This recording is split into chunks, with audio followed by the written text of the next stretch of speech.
Welcome to EdVantage. I'm your host, David Young, and I hope your week has been a good one. Here in Kentucky, the weather is starting to feel like fall, which is my favorite time of the year. In fact, this weekend, I'm thinking about starting up the fire pit and kind of hanging around outside. Maybe put a long sleeve shirt on. It seems like these days fall doesn't last as long as it used to last, so I want to make sure I enjoy it while it's here. In our schools, students and teachers are starting to see the end of the first grading period on the horizon, and many of our districts have fall break coming up in early October. So if you're a teacher or a principal, I hope you've been able to connect with your students and colleagues. I hope you guys are supporting each other, and I also hope that you're energized about the year so far. One note I want to make sure you're taking care of yourself while you're taking care of others. I know many of you are probably like I am. I'm an achievement oriented person. So I typically feel the best and the most energized when I'm working really hard, when I'm making things happen, and when I'm seeing results. And so those are good things. I feel good about those qualities, but you can also burn yourself out pretty quickly when you're so heavily driven by those hard work and those results. So for me, I have to make sure that I'm taking time to rest and especially to let my mind rest. So I want to encourage you today, make sure you find what works for you and make sure you take care of yourself while you're taking care of others. So, like last week's episode was about teaching and learning, and so we're continuing on down that path. And today we have a very special guest. On the podcast today, I am joined by author, publisher, consultant, national speaker, teacher, and educational entertainer extraordinaire, Dave Burgess.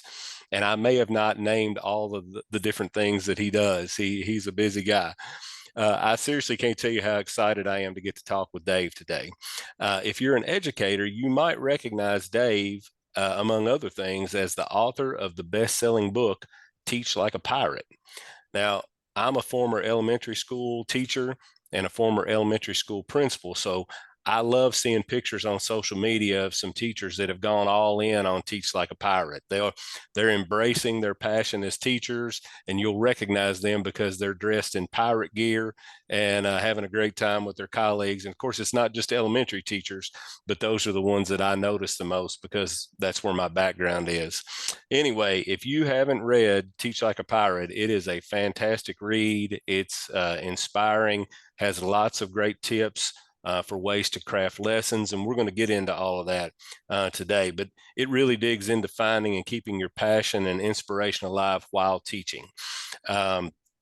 So I want to talk a little bit more about Dave, though, before we start the interview. Writing is only a piece of what Dave does. He publishes and promotes work by colleagues. He's a powerful social media influencer in education, and he travels all over the country to inspire and motivate other educators. In fact, Dave will be a keynote speaker next year, and go ahead and mark your calendar, June 14th in Richmond, Kentucky, Eastern Kentucky University at the Central Kentucky EduCon, EDUCON, like Comic Con. Central Kentucky EduCon, that's an event being hosted by My Educational Cooperative, CKEC, and we'll talk a little bit more about that toward the end of the episode. So I could go on and on about Dave, but let me stop there and welcome Dave Burgess to EdVantage. Dave, thank you so much for taking some time with us today. Hey, I'm honored to be on the show. Super excited to be here. Even more excited about coming out to Kentucky in June and being a part of that event. Sounds fantastic. Can't wait to meet everybody face to face. It's a good deal, man. Yeah, it's going to be really fun. I was explaining, you and I were talking before we started recording. That's a brand new event for us, and we expect a really big turnout for that. It's going to be a showcase of best practices that are happening in school districts throughout the state, but particularly throughout Central Kentucky. And then, of course, we're going to have you there as a keynote speaker. We think it's going to be awesome. Yeah, I love to get in the same space with other educators. It's just so inspiring and so uplifting just to be all in one place and talking about our craft. I agree. So, Dave, I've given our listeners some information about you, but I'm sure I haven't covered some things I should have. Anything you want to add there to let us know a little bit more about you?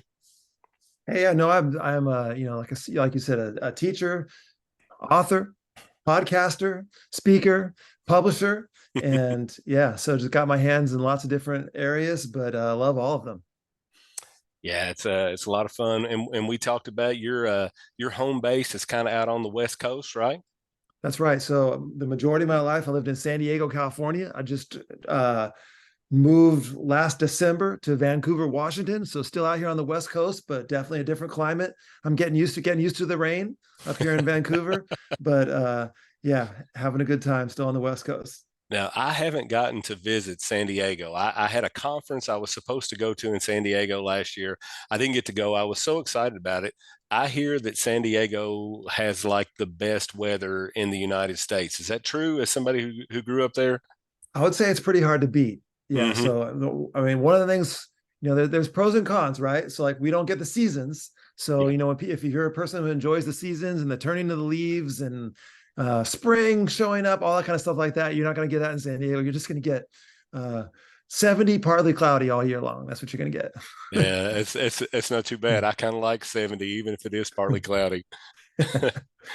All right, so let's go ahead and jump in. So Dave, I follow you on social media. I mentioned how busy you are. I can see that from the things that I see you doing on social media. So talk to us a little bit. What motivates you to do all the different types of work that you do?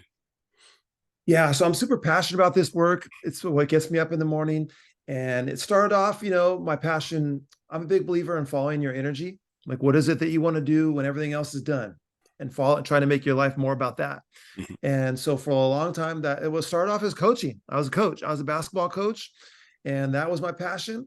And I love working with the kids so much. Left the coaching and went into education, and then that became, teaching became certainly my passion. And then when I started to write the book and do the workshops and all that, that certainly became my passion. And now it's kind of been transformed even beyond that to now what I'm really passionate about is finding other educators who have power, who are doing powerful work and helping to amplify their message, helping them to spread their work.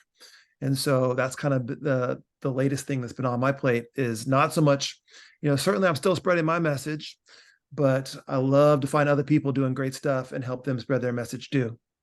Yeah, that was something that I didn't know about you when I first started learning. I knew about Teach Like a Pirate, and even when we started, we were kind of searching for you because I knew I wanted you to come in. I didn't realize how much you were doing amplifying other educators, other authors, other speakers. That's really cool. On your website, I don't even know how many different books and publications and resources that you have on there that are lifting up other people. That I think that's pretty awesome. Yeah, we have over 185 books now Hmm. from educators all over the world. We have a digital university of digital courses too that we're starting to build out a little bit. And so, yeah, there are so many educators out there doing incredible things, and their work isn't getting seen by everyone. And it could be so helpful. And so that's kind of what the mission is now, is to help them to do that. I always tell people when I wrote Teach Like a Pirate, hey, I wasn't trying to write the encyclopedia of teaching. I was telling my story, things that I had done in my classroom that I thought was successful, but it's not the whole story. My story is not the whole story. And so sometimes people will say, like, are you ever going to write the follow-up, like Teach Like a Pirate part two? And I'm like, no, no, no. I told my story. And now it's time for me to fill in the gaps of some other people that are doing stuff that maybe I wasn't doing this so well in the classroom, and help them spread their work. Yeah, that's awesome, man. Let me ask a coaching question. I didn't realize you had a background in coaching, particularly in basketball. That's something that we have in common. So the only difference is it sounded like you started coaching and then you started teaching. I started coaching and teaching at the same time. Um, but I really felt like if you had talked to me early in my career, I really felt like that I was destined to become a high school basketball coach. That's what I thought I was going to do. I was going to continue to teach elementary school, and over time, I became really interested in the teaching and learning curriculum, learning from other great teachers. And then I got interested in doing some administrative things where I could lift up teachers and help all of our teachers be like our best teachers. And the cool thing about that was once I got into that teacher leader role and then administrative role, there were so many parallels I thought between the things I learned in coaching and the things I was getting to do in my education life. If you can't see Dave now, if you're a listener, he's nodding his head. That's something that has resonated with you as well. Oh, absolutely. I believe that the teaching and coaching parallels are, there's tons of them. And what makes for a good coach is often great teaching, and what makes for a great teacher is often someone who's a good coach of their students. And it's been a big part of my background. As a coach yourself, you'll maybe enjoy this. My first job as a human being, I worked 3 summers for John Wooden at the John Wooden basketball camps in Thousand Oaks, California.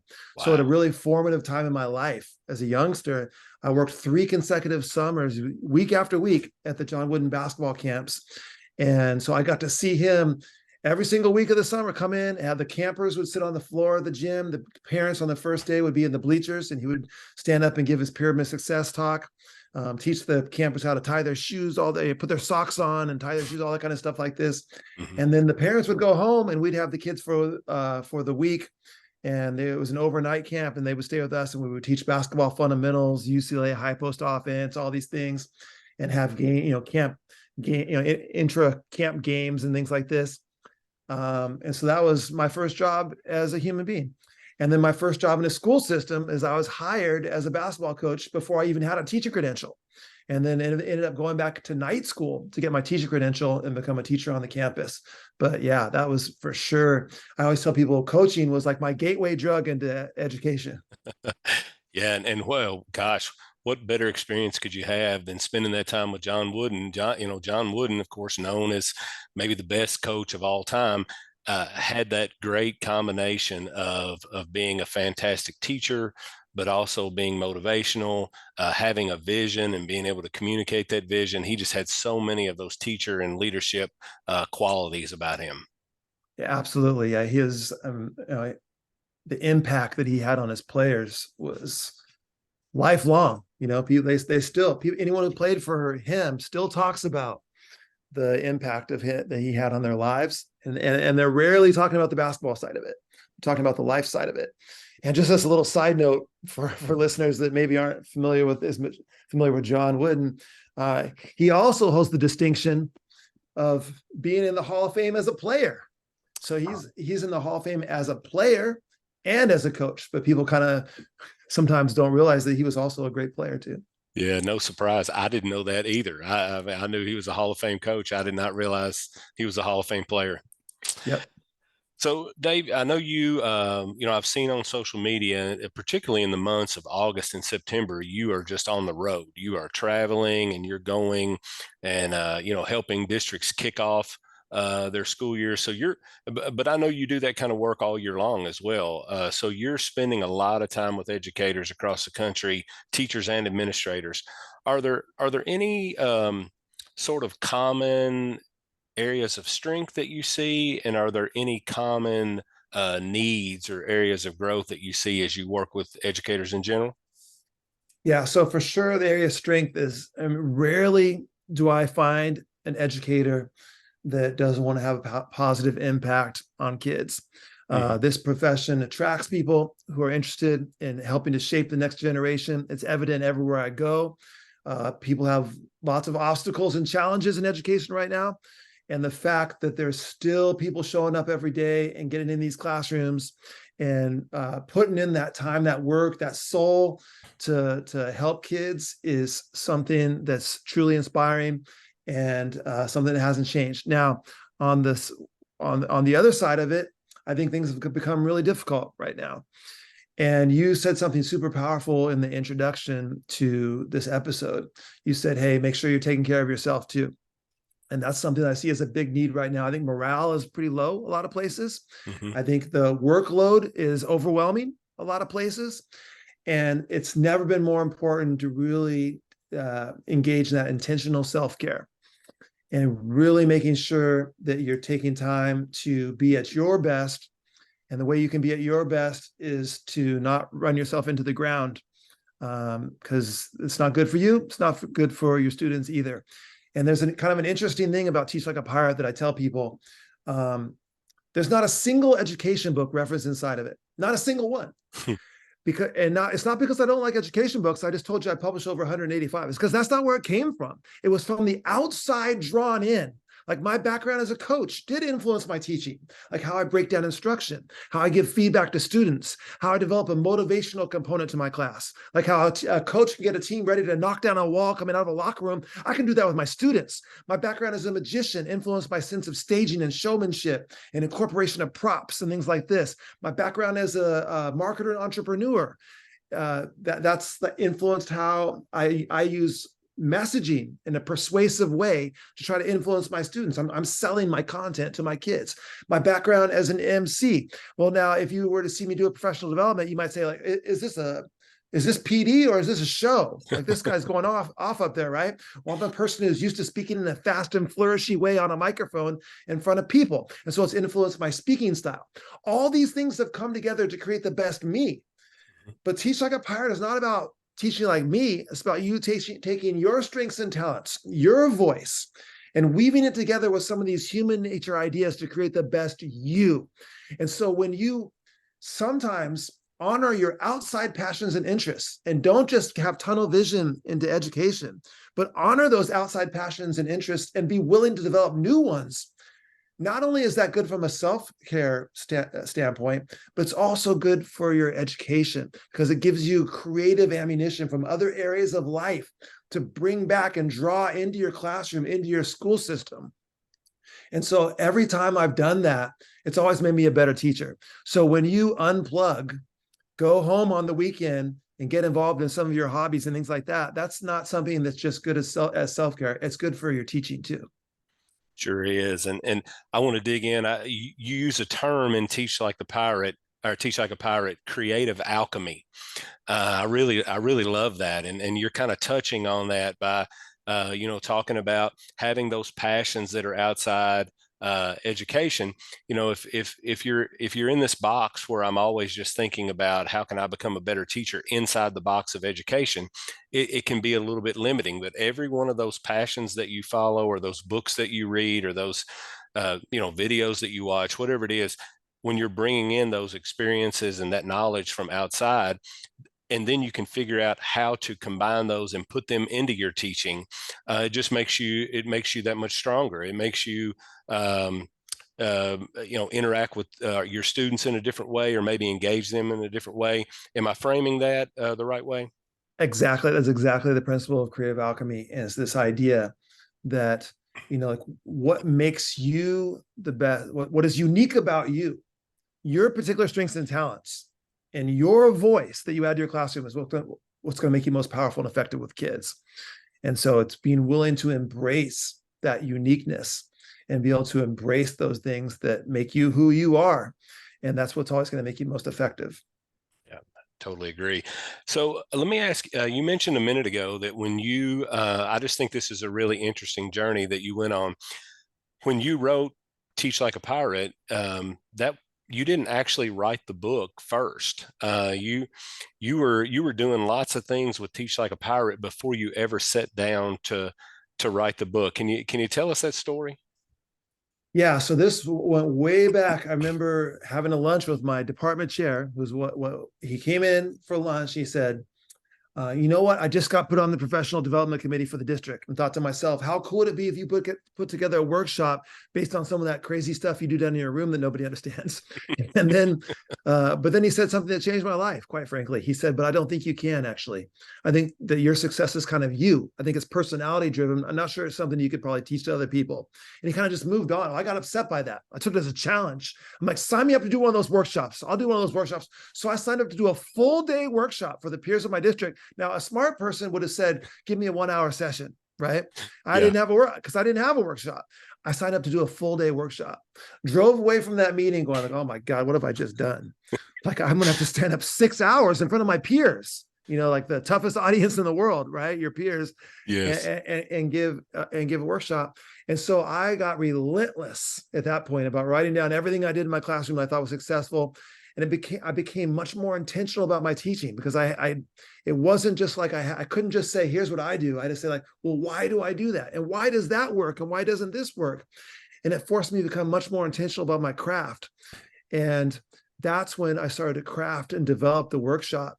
And then I took that workshop on the road for about 6, 7 years. I think the first one was in 2000, summer of 2005, and my book didn't come out until 2012. So for Wow. like 7 years, I traveled with the Teach Like a Pirate workshop, honing it, crafting it, getting it better and better, and uh, and just trying to spread my. I just wanted to get in front of audiences with my message. That's what I was passionate about. And I always tell people that's one of the reasons why. Well, a couple of things why it's readable. It's kind of has a conversational feel to it Hmm. because it was drawn straight from my workshop. I cheated. I just sat down at the computer and started to type out what I say. You know, like say, how do you write a book? Well, I've been speaking about it for 6, 7 years. I just started to type out what I say, right? And so that's why it has that kind of conversational feel to it. But also, it gave me a chance to hone and craft it in front of an authentic audience. Like a lot of people will come to me now as a publisher and they'll say, like, hey, I want to write a book and then go around and start speaking. I'm like, well, you don't even know if people are interested in this topic. Like you don't even like you haven't had a chance to see what part of it they want to know more about. What so when you speak first, you get to go in front of a live audience and you're seeing them staring back at you and you get to see what resonates, what doesn't. You get to see what slide pops up that they put their phones up and want to get a picture of that slide, that quote or whatever. You Yep. get to talk to them afterwards. They interact with you and then say like, hey, I really love what you said about this, but like, could you explain this more? And you're like, oh, that's something I need to flesh out more. That's something I need to hone in on. They're interested in that, but I didn't really cover it. And you start to, and your message will become more and more powerful before you get to a place where you're going to kind of make it permanent on the written page. So that was a big part of my development. That we talk to our authors about all the time. Hey, don't write a book and go speak and then write a book. Yeah, I really like that, and I like what you said too about you becoming more reflective about the type of teacher you are. You were becoming, in education we talk about being consciously competent, and Yep. so you were becoming consciously competent. You were already a great teacher, but maybe there were parts of what made you a great teacher that maybe you did do those naturally, or maybe you hadn't really internalized. Why is it that this thing that I do works? And I really like the fact then uh, that you thought beyond, what are the things about me? How can I teach other people to bring those things in about themselves? Because I think sometimes as teachers and administrators, it's so easy for us to see someone that has a different personality type or different gifts than, natural gifts than that we have, and to just kind of write it off like, well, I can't be that person. Like Yeah. that's just not me. And maybe that isn't you, but that doesn't mean that there aren't things that you have that you bring to the table that are just as valuable when you package them in the right way. Yeah, I always try to convince teachers, administrators to give professional development. Like, hey, sign up for that district event. Sign up for that area conference that's going on, state conference, national conference, whatever it is. Sign up and do professional development because that's going to make you so much better when you have to kind of capture what it is that you do, the special, unique, like kind of your secret sauce for education. Hmm. And you have to capture that. It's going to make you so, just the process of doing that, you're going to have to be so reflective and it's going to make you so much more intentional and it's going to allow you to replicate those successes that you have in the classroom. That's what happened for me. Some of it was things that maybe I had just done naturally, but then when I had to capture it and teach it, it was like, oh, you know what, actually I could start layering this in more often. Now that I Yep. see what it is that I'm doing that's successful here, I can make sure that I do this next week too. And so it's a powerful process. And so I love to see, one of the things I'm excited about the event in June is you told me that other educators from the area are going to get up in the afternoon and be able to share some of the successes and things that they're doing in their classroom. And it's just going to kind of just build the capacity for everybody who's involved in the event. I love that. Yeah, thanks. It is going to be awesome in that way. We have 31 school districts, and all 31 of them, it's a 2 day event. We'll have many of them that'll be presenting both days on something awesome that they do that impacts kids in a powerful way, and is something that another school or another district could emulate and do for their kids as well. It's a way for us to try to strike the balance between, the competitiveness that exists within, district to district and school to school, but also collaborating and being about what's best for kids and just trying to help each other out. So I think it's going to be a great event. I'm really looking forward to it. Yeah.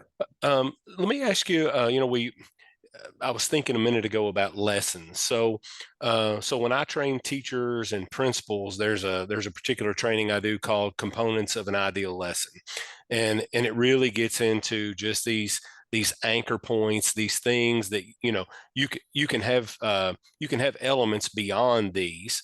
But one of those, but you need to have those components, whether you're a kindergarten teacher or a middle school science teacher or a high school AP chemistry teacher, whatever the case may be. But one of those elements is the hook of the lesson. And I just believe that the hook is so important. In Teach Like a Pirate, you have an entire section of the book crafting that's about crafting engaging lessons. And it has probably 30 or 40 different hooks that you can use in lessons. So just wanted to ask, what do you think makes the hook? What makes the hook stick out to you as such an important aspect of effective teaching? Yeah, and so I have kind of a confrontational line in the book that it goes something like this. I said, it doesn't matter what you say if nobody's listening. Yeah. And so, someone can have incredible content knowledge, be an expert in their field, and know everything there is. But if they cannot engage their class, they could be saying, they could be dropping pearls of wisdom from and if nobody's listening, it doesn't matter. And Right. same thing with how long you like, well, bell to bell, we want bell to bell instruction. Like if nobody's listening, it doesn't matter how long you teach either. It always comes back to engagement, always comes back to capturing that audience, capturing your audience and drawing them in and making them, want to learn what it is that you're teaching. So having that hook and layering those hooks. The other thing that I see sometimes people, well, I I started my class with a hook and like I don't understand what happened. Like 27 minutes in, I don't have it. Well, what you thought that hook was going to last 27 minutes? No, you have to layer hooks in everything you do throughout your entire lesson. That's like I sometimes use a steak analogy. I'm like, hey, that's turning the steak over and basting the other side, right? Mhm. That's like the side dishes, beverages, desserts, and all these things like this. And so it's not one hook and you're done. You're layering these things. And so those hooks are super important to really get kids locked in to what's going on in the classroom. Yeah, you want them to be engaged. You want them to be on the edge of their seat. You want them to be, anticipating what it is that's about to happen. And I always tell my teachers and principals, bonus points if you can connect it to something that they already know during that hook. If you Absolutely. can, I mean, if you can do those two things, man, you're really setting yourself up for a segment of powerful learning. And and then to your point, you got to layer another hook in there, and then we're going to go to the next chunk of the lesson. Yep, absolutely. A minute ago, we mentioned creativity, so I want to get back to creativity. Of course, I'm CEO of this educational cooperative, and it's a different kind of role. It's different than being a superintendent or an assistant superintendent or a principal or a teacher because it's this weird hybrid between being in the education system but also leading a nonprofit. So there's this whole idea of entrepreneurial thinking that's here, and that requires creativity. I have to think creatively about new learning resources and new ways of thinking and creatively solving problems. And it's been really cool for me because I didn't realize I really hadn't been using the creative part of my brain as much as I should have since I was a teacher. Now, when I was a teacher, I was engaging that creativity. I probably wasn't as much as a building and district administrator. If I could go back, I really would, and use my creativity more. But I have found in this job that I'm developing that skill set, and it's really energizing to me. Like I really like thinking creatively and sort of challenging myself to do that. And I know you have a lot to say about creativity as well. And a couple things that I've heard you say or read about. We talked about creative alchemy a minute ago. Um, you've also mentioned that contrary to popular belief, creativity normally doesn't happen like a blinding flash of light, which I love. And then you've got a really cool story called it's the 6 words story. So I don't know how deep we can go into creativity, but I like your take on it. So I want to give you a second to talk a little bit to our listeners about your thoughts on creativity. Yeah, so for sure. So for the 6 word story, y'all gonna have to show up in June That's for the right. keynote, because that's a centerpiece of the keynote. We talk about those 6 words. But what you said is absolutely true. Creativity is not, I call it the myth of the blinding flash of light. Mhm. Because some people think there's creative people and not creative people. And creativity is just something that, that they get struck with these ideas, like a lightning out of the sky. And if you're not creative, you go like, oh man, I don't get those flashes of light. If only I could get those flashes of light, right? Mhm. And like I always tell people, like, I'm here to tell you that's not the way creativity works. Like, so there's a process to creativity. There's work to creativity. There's a system to creativity. You can't become more. All of us are creative. Teachers are unbelievably creative. Sometimes they're not asking themselves a creative brand of question. Mhm. And so that's why, like E.E. Cummings says, always the beautiful answer who asks a more beautiful question. Mhm. And that's what I believe in education too, is that if you really work on the kind of questions that teachers are asking when they're developing and designing their lessons, you can change the whole classroom. You can change the whole creative output. I've done this time after time with teachers in workshops where I'll give them, I call them an extreme hook, like a teach like a pirate extreme hook challenge. I'll give them this kind of wild question and set them loose to collaborate with each other and connect. And you see laughter in the room, you see fun, and then you see brainstorming, and then I'll stop. Okay, and I start to get the ideas from them. And in like 90 seconds, they'll come up with this wildly, outrageously creative ideas. The same group of people that said like, well, I'm not very creative, will have come up with something incredible in 90 seconds, all because they asked themselves a different type of question.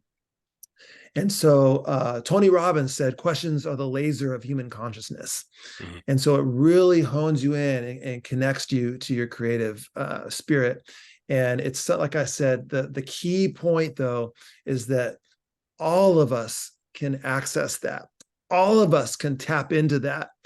And it's just like anything else, it's a skill set that you have to develop. Yeah, again, I can personally attest to that. I literally have gone, my former role, I was an assistant superintendent, and my boss was a visionary, very creative person. I mean, he was awesome. Um, but my role a lot of times was participating some on the beginning of that creative vision, but then my role was really kind of making those things happen. And so I had a period of years there that were very successful years, but I wasn't working that creative part of my brain that much.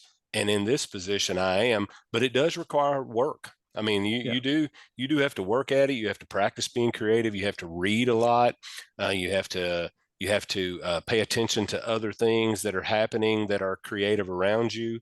And it's a process, but once you start to work those muscles, it's sort of like it has sort of a snowball effect, and you start to think that way more often. And I'm with you. Our teachers and our administrators in our schools and districts, they have that creativity inside them. It's just a matter of exercising those muscles.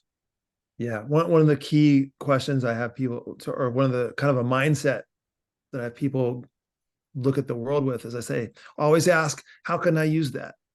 So Hmm. as you're going through life, as you're going through your day-to-day activities, you come across things, you're like, how can I use that? Like, how can I use that in my class? When that current event comes up that everyone's talking about, it's Yep. not just like, oh, that's an interesting event. It's how can I use that? Go, oh, Mhm. man, maybe I can open my class with that tomorrow. I bet you they've been listening to that. When you see that thing that goes viral in social media, how can I use that? Mhm. So Art Buckminster Fuller has a quote that I love. He says, don't fight forces, use them. And so a lot of people get upset, for example, with like what kids are into, like, oh, I can't believe they're into this thing, like it's gone viral, and and they get so frustrated with what kids are currently into. And rather than getting frustrated, get curious and say, like, that's interesting. Like that got big really fast. I wonder how I can use that in my classroom. I wonder how I can reference that to draw them in. So it's that, how can I use that mindset?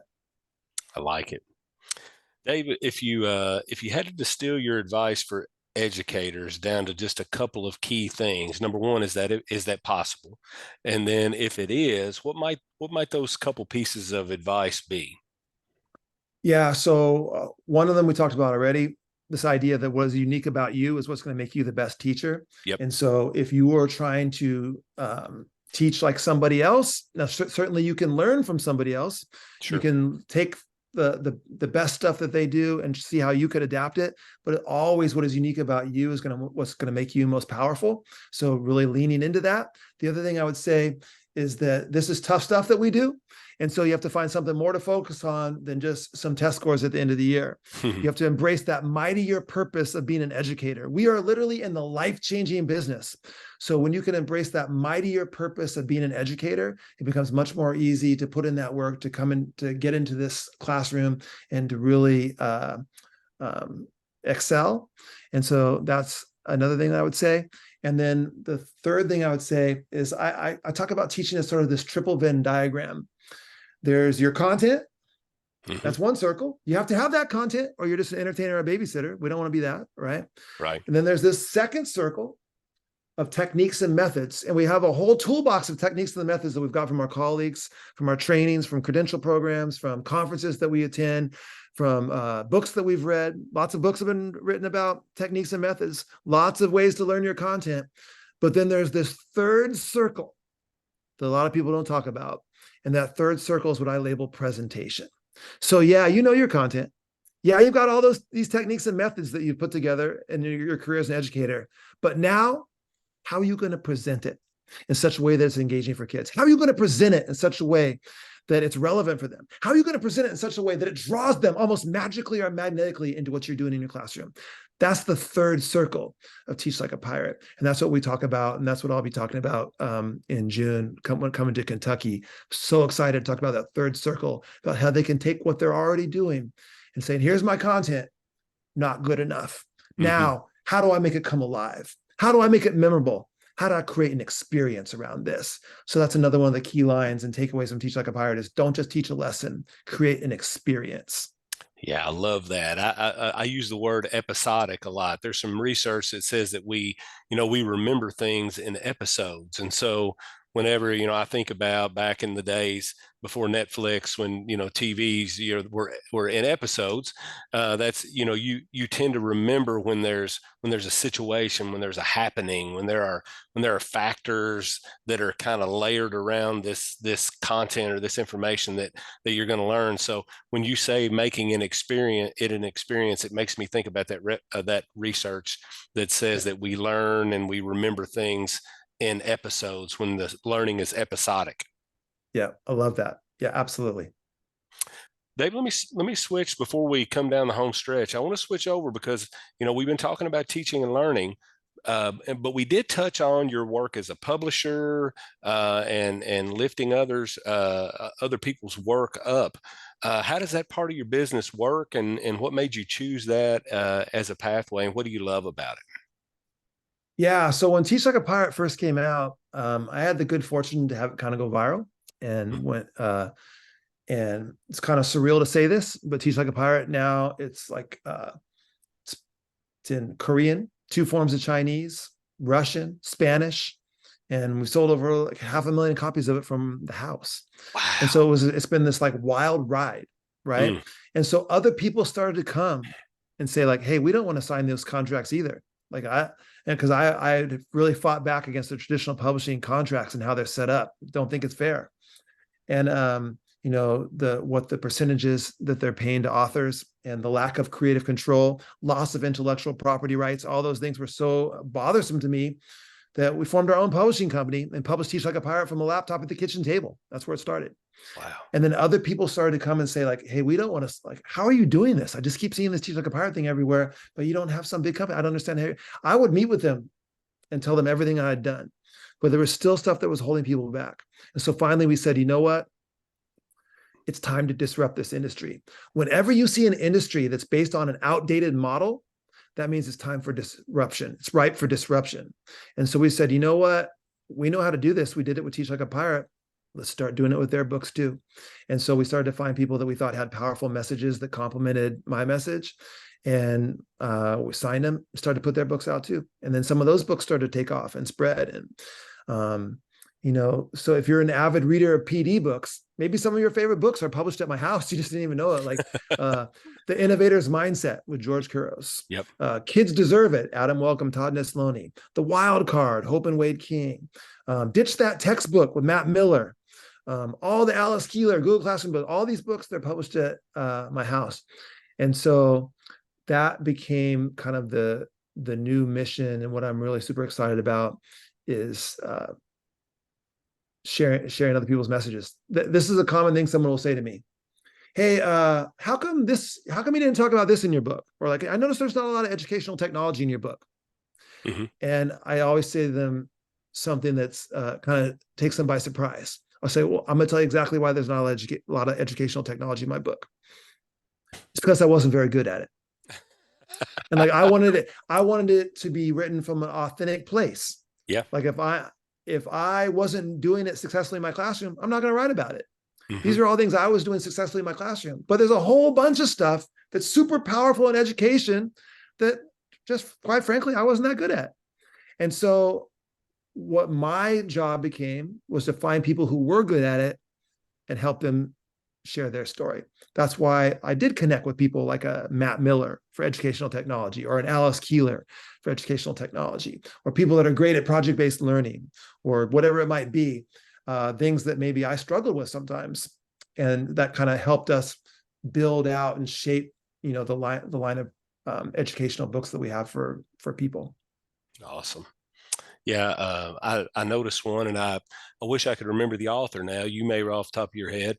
There's a new one. Artificial intelligence is really the big hot topic right now, and I know you guys. I've seen where you've been promoting it on social media. A book about AI for educators. I think it's really interesting. I'm planning to order a copy very soon, because as a regional service agency like we are, I mean, that's a role that we need to play to help our schools and districts know how to integrate AI into the work that they're doing. Yeah, and that is Matt Miller, by the way. So okay. Matt has several books with us. He started with Ditch That Textbook. Mm-hmm. And then he also wrote Tech Like a Pirate, by the way, about how to use technology using my hooks from Teach Like a Pirate, but you showing how to use them with educational technology. And then his most recent book is AI for Educators. What you said about AI is a perfect example of what I said earlier about how can I use that? It's very easy to be overwhelmed by the latest technology. It's very easy to be overwhelmed by what's on the horizon. Like, oh my gosh, this AI thing, I don't understand it. I don't know how I can use this. Like, what are kids going to do? Are they going to be cheating with it? Like, it's very easy to be overwhelmed. Or you can have that mindset that our Buckminster Fuller, don't fight forces, use them. It's like, how can I use that to be more effective? And so that's kind of what Matt's book is about. Yeah, so I agree. That's all part of that similar type mindset. Awesome. Dave, you've given so much good advice and so many good tips today. Before we sort of sign off and wrap up here, anything else that you'd like to share with our listeners? On EdVantage, we have a lot of building and district administrators who listen, but we have some leaders outside education. We have some teachers who listen. Anything we haven't covered that's just something you want to make sure that you point out, or a little bit of advice that you'd like to give to those folks? Yeah, so you mentioned that you have a lot of administrators, leaders who are listening. Mm-hmm. So maybe I'll add a couple things from their standpoint. Great. It's really popular right now to say that you embrace innovation and risk taking. We want risk takers. We want innovators. We want people. That's a super popular kind of thing to say in school leadership right now. And I always tell leaders, like, hey, we don't really know if that's true until we find out what happens when somebody fails. Mm-hmm. Like, it's easy to say, like, we want risk takers. Well, how do you respond when somebody fails then? Because if you're asking for people to be innovative and you're asking for them to be to take some risks in their classroom, that by definition means that sometimes it's not going to go well. And now, how do you come in? Do you come in an evaluative and judgmental way, or do you come in a way that is supportive and celebrates the courage it took to take that innovative step, to celebrate the courage it took to risk something in their classroom. And if you celebrate that courage, and if you come in a way that is supportive of like, hey, that didn't work, but I'm so proud of you for trying something new, let's see how we can make this work next time, you will see more innovation and risk taking in your system. If you come in an evaluative way, a judgmental way, you'll see less in your system. And so that it comes back to that. And then the last thing I would say for leaders is people will often say to me, like, how do I change the culture of my school? Like maybe I want to have teach like a pirate kind of spirit in my staff. Like how can I do that? And I always tell them like, well, you can't announce change from the podium. Like you're not going to stand up and announce change. Change doesn't get announced. Change gets built at a grassroots level. And I like to look at it like building a snowball. And if you wanted to build a giant snowball, and you went out into the snow, you try to scoop it all of it up in your arms at one time, what would happen? It would crumble and it would fall away with you and end up with nothing. That's not the way you build a snowball. The way you build a giant snowball is you get a little bit in your hands, you shape it, you mold it, you pack it tight. And then when that gets tight, you add a little bit more, and you work with that, you mold it and you get a little more. And eventually it gets big enough where you can set it on the ground and you can roll it and everything starts to stick. That's the same way you change the culture of a school. You don't announce from the point. You find the people that do want to be a part of something different, do want to be a part of something that creative, do want to be a part of something innovative, and you work with them. And you have that, and the energy and enthusiasm that radiates out from that group will start to attract other people in. You start to add them to the mix. Eventually it gets big enough where you can set it down in your whole system and roll it out, right? But it always starts, sometimes people will say like, you probably don't want to meet with us for this book study group. There's only 5 of us. We meet at lunch, like in the lounge. I'm like, are you kidding me? Of course I want to meet with you. I'm going to Zoom in. Of course I want to Zoom in with you, because that's where it has started at every single school. Every single school is a small little group and said like, hey, let's read this book together, or let's try this. And then the enthusiasm that spreads forward, the energy that comes out of that book will attract everybody in. And next thing you know, it's across the school, right? And so don't allow your energy to be dissipated by maybe a pocket of negativity or apathy on your campus. Find the snowball, work with them, and that's always going to be what builds that giant snowball in the end. Love it. Dave, how can our listeners learn more about you and more about the work that you're doing? Yeah, so if on social media, I'm used to saying Twitter. I guess I have to start saying X now, X, right? I know, it's so hard to remember. Yeah, so on X, I'm at Burgess Dave. My name just flipped around to Burgess Dave. If you're an Instagram person, I am DBC_INC. I am a brand new TikTok educator. I'm at pirate.teacher on TikTok. That's new. I only have like 3 things up there, but hopefully more by the time this comes out. And I have the podcast, The Dave Burgess Show. I would love to have you listen to The Dave Burgess Show. 44 episodes are up there now, more coming soon. And if you want to get connected with the company, it's daveburgessconsulting.com. Sounds good, man. Dave, today was awesome. I was so excited about it, and it was just as good or better than I hoped it would be. Thank you so much for joining me today. Hey, it was fun to be on your show. And like I said, I can't wait to meet everybody face to face in June. Same here. Okay, so that's going to wrap us up for another episode of EdVantage. Thanks again to Dave Burgess for joining me today, and thank you for listening. Don't forget that Dave will be joining us at Eastern Kentucky University on June 14th, 2024 for Central Kentucky EduCon. Registration is open now. If you'd like to come, you can get more information at www.ckec.org. Again, www.ckec.org. I'll put that link in the episode description as well. And until next time, hope you have a great week and take care.